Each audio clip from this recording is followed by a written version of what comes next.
Баткен окуясында каза болгондордун урматына митинг реквием өткөрүлдү. Коргоо министрлиги уюштурган бул иш-чарага генерал-майор Асанбек Алымгожоев, Бишкек аскер гарнизонунун өстүк курамы, курман болгондордун аты-эни жана жакын туугандары катышты.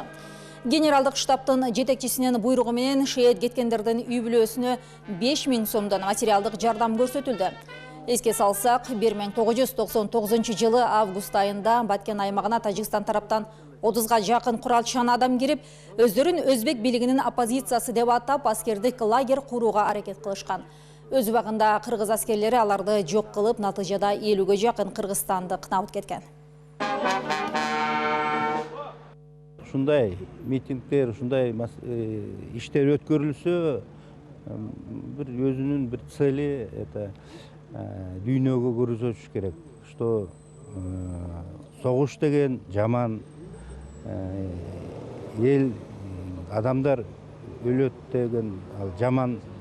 Ошондуктан баарыбыз тынчтыкта, биримдикте жашаш керекпиз.